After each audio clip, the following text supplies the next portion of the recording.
अस्सलाम वालेकुम। मैं सुफीज़ा मुझे इस्लाम और मेरे पास ये तज़किरतुल औलिया की किताब है।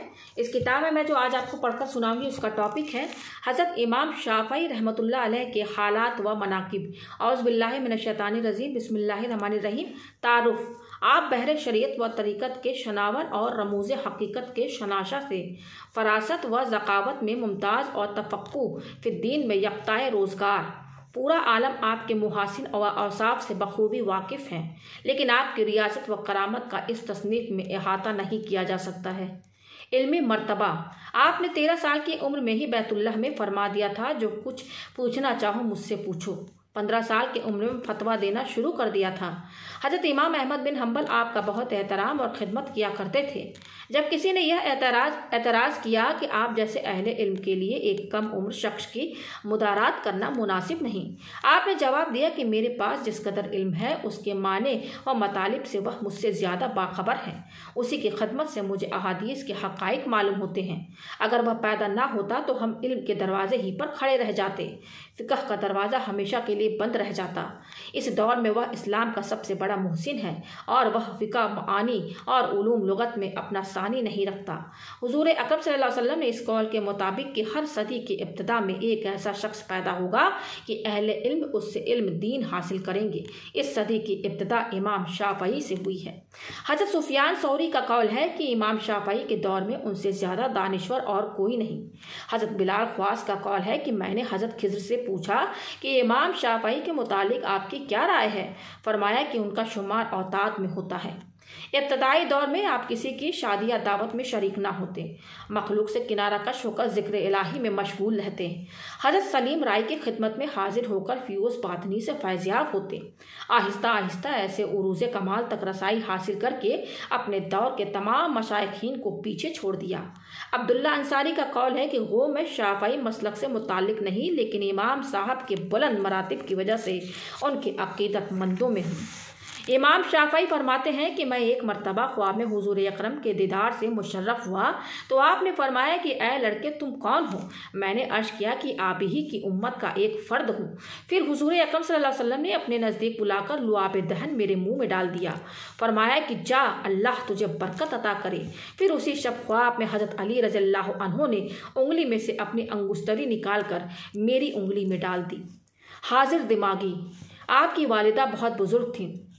अक्सर लोग अपनी अमानतें आपके पास रखवा देते थे। एक दफ़ा 2 आदमियों ने कपड़ों से भरा हुआ एक बक्सा आपके पास बतौर अमानत रखवा दिया। उसके बाद एक शख्स आकर वह बक्सा ले गया। फिर कुछ अरसा के बाद दूसरे शख्स ने आकर वह बक्सा तलब किया तो आपने कहा कि मैं तुम्हारे साथी को वह बक्सा दे चुकी हूँ। उसने कहा कि जब हम दोनों ने साथ रखवाया था तो फिर आपने मेरे मौजूदगी के बगैर उसको कैसे दे दिया। इस जुमला से आपकी वालिदा को बहुत नदामत हुई, लेकिन उसी वक़्त इमाम शाफ़ई भी घर में आ गए और वालिदा से कैफियत मालूम करके उस शख्स से कहा कि तुम्हारा बक्सा मौजूद है, लेकिन तुम तन्हा कैसे आ गए, अपने साथी को हमराह क्यों नहीं लाए। जाओ पहले अपने साथी को लेकर आओ। यह जवाब सुनकर वह शख्स शशतर रह गया। जिस वक़्त आप इमाम मालिक के पास पहुँचे तो उनकी उम्र 70 साल थी। चुनांचे आप उनके दरवाजे पर इस नीयत से खड़े रहते कि जो शख्स इमाम मालिक से फतवे पर दस्तखत लेकर निकलता तो आप बग़ैर उसका मुताला करते। अगर जवाब सही होता तो उस शख्स को रुखसत कर देते और अगर कोई खामी नज़र आती तो वापस दोबारा इमाम मालिक के पास भेज देते। वह गौर करने के बाद न सिर्फ इस खामी को दूर कर देते बल्कि इमाम शाफ़ई के अमल से बहुत मसरूर होते। खलीफा हारून राशिद और उसकी बीवी में किसी बात पर तकरार हो गई तो जुबैदा ने कहा कि तुम जहन्नमी हो। हारून राशिद ने कहा कि अगर मैं जहन्नमी हूँ तो तेरे ऊपर तलाक है। यह कहकर बीवी ने किनारा कशी अख्तियार कर ली, लेकिन मोहब्बत की ज़्यादती की वजह से जब जुदाई की तकलीफ बर्दाश्त न हो सकी तो तमाम उलमा को बुलाकर पूछा कि मैं जहन्नमी हूँ या जन्नती, लेकिन किसी के पास भी उसका जवाब न था। इमाम शाफ़ई भी कमसिनी के बावजूद उन उलमा के साथ थे। चुनांचे आपने फरमाया कि अगर इजाज़त हो तो मैं उसका जवाब दूँ। इजाज़त के बाद खलीफा ने पूछा कि आपको मेरी ज़रूरत है या मुझे आपकी। खलीफा ने कहा कि मुझको आपकी ज़रूरत है। आपने फरमाया कि तुम तख्त से नीचे आ जाओ क्योंकि उलमा का मर्तबा तुमसे बुलंद है। चुनांचे उसने नीचे आकर आपको तख्त पर बैठा दिया। फिर आपने सवाल किया कि तुम्हें कभी ऐसा मौका भी मिला है कि गुनाह पर कादिर होने के बावजूद महज खौफ इलाही से गुनाह से बाज रहे हो। उसने कसमिया अर्ज किया कि हाँ, ऐसे मौके भी आए हैं। आपने अर्ज किया कि तुम जन्नती हो। اور جب علماء نے اس کی حجت طلب کی تو فرمایا کہ خدا تعالیٰ کا یہ ارشاد ہے کہ گناہ کے ارادے کے بعد جو شخص خوف خدا سے گناہ سے رک گیا اس کا ٹھکانہ جنت ہے۔ یہ جواب سن کر تمام علماء نے داد دیتے ہوئے کہا کہ جس کا کم سنی میں یہ عالم ہے تو خدا جانے جوانی میں اس کے کیا مراتب ہوں گے۔ ادب و احترام۔ آپ سادات کی بہت تعظیم کرتے تھے۔ چنانچہ ایک مرتبہ دوران سبق سیدوں کے کمسن بچے کھیل کود رہے تھے۔ جب وہ نزدیک آتے تو آپ تعظیماً کھڑے ہو جاتے۔ 10-12 مرتبہ یہی صورت پیش آئی۔ انکساری۔ کسی رئیس نے کچھ رقم اہل تقوی لوگوں میں تقسیم کرنے کے لیے مکہ معظمہ ارسال بھیجی کی۔ اس میں سے کچھ رقم لوگوں نے پیش کی، لیکن آپ نے سوال کیا کہ یہ رقم کس کی ہے، کن لوگوں میں تقسیم کرنے کو بھیجی گئی ہے؟ جواب ملا کہ اہل تقوی درویش میں تقسیم ہونے کے لیے آئی ہے۔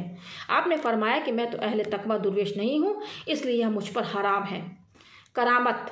حاکم روم کچھ رقم سالانہ ہارون رشید کے پاس بھیجا کرتا تھا، لیکن ایک مرتبہ چند راہبوں کو بھیج کر یہ شرط لگا دی کہ اگر آپ کے دینی علماء مناظرے میں ان راہبوں سے جیت گئے جب تک تو میں اپنی رقم جاری رکھوں گا ورنہ بند کر دوں گا۔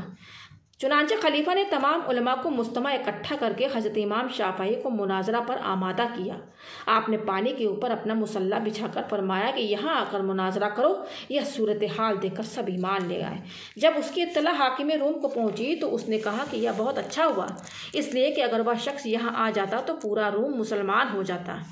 احتیاط۔ آپ بیت اللہ کے اندر چاند کی روشنی میں مصروف مطالعہ تھے تو لوگوں نے کہا کہ اندر شمع کی روشنی میں مطالعہ کیجیے، لیکن آپ نے جواب دیا کہ وہ روشنی بیت اللہ کے لیے مخصوص ہے، اس میں مطالعہ کرنا میرے لیے جائز نہیں۔ حافظہ۔ آپ حافظ نہیں تھے۔ کچھ لوگوں نے خلیفہ سے شکایت کر دی کہ امام شافعی حافظ نہیں ہیں، تو اس نے بطور آزمائش رمضان میں آپ کو امام بنا دیا۔ چنانچہ آپ دن بھر ایک پارہ حفظ کر کے رات کو تراویح میں سنا دیا کرتے تھے۔ اس طرح 1 ماہ میں پورا قرآن حفظ کر لیا۔ آپ ایک حسینہ پر فروخت ہو گئے، اس سے نکاح کرنے کے بعد صرف صورت دیکھ کر اور مہر ادا کر کے طلاق دے دی۔ جب امام شافعی نے امام حنبل سے یہ مسئلہ دریافت کیا کہ آپ کے نزدیک عمدن نماز ترک کر دینے والا کافر ہو جاتا ہے تو اس کے مسلمان ہونے کی کیا شکل ہے؟ انہوں نے جواب دیا کہ نماز ادا کرے۔ امام شافعی نے جواب دیا کہ کافر کی تو نماز ہی درست نہیں۔ یہ سن کر آپ ساکت رہ گئے۔ ایک شخص نے آپ سے نصیحت کی درخواست کی تو فرمایا کہ دوسروں کے برابر دولت جمع کرنے کی صحیح مت کرو، بلکہ عبادت میں برابری کی کوشش کرتے رہو، کیونکہ دولت تو دنیا میں رہ جاتی ہے اور عبادت قبر کا ساتھی ہے۔ اور کبھی کسی مردے سے حسد نہ کرو، کیونکہ دنیا میں سب مرنے کے لیے آئیں، سب مردے ہیں، لہٰذا کسی سے بھی حسد نہ کرو۔ ایک مرتبہ آپ گزرے ہوئے وقت کی جستجو میں نکلے تو صوفیہ کی ایک جماعت نے کہا کہ گزرا ہوا وقت تو ہاتھ نہیں آتا، لہٰذا موجود وقت ہی کو غنیمت جانو۔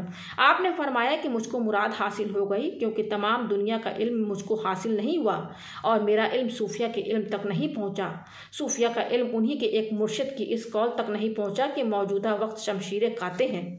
عالم نظر میں آپ نے وصیت نامہ میں تحریر کر دیا تھا اور زبانی بھی لوگوں سے کہہ دیا کہ فلاں شخص سے کہہ دینا کہ وہ مجھ کو غسل دے، لیکن وفات کے بہت عرصہ بعد جب وہ شخص مصر سے واپس آیا تو لوگوں نے وصیت نامہ اور زبانی وصیت اس تک پہنچا دی۔ چنانچہ وصیت نامہ میں تحریر تھا کہ میں 70,000 کا قرض دار ہوں۔ یہ پڑھ کر اس شخص نے قرض ادا کیا اور لوگوں سے کہا کہ غسل سے آپ کی یہی مراد تھی۔ رفیع بن سلیمان نے امام صاحب کے پردہ فرمانے کے بعد خواب میں دیکھ کر پوچھا کہ خدا تعالیٰ کے آپ کے ساتھ کیسا معاملہ رہا؟ فرمایا کہ سونے کی کرسی پہ بٹھا کر موتی نچھاور کیے گئے اور اپنی رحمت بے قرار سے مجھے نواز دیا۔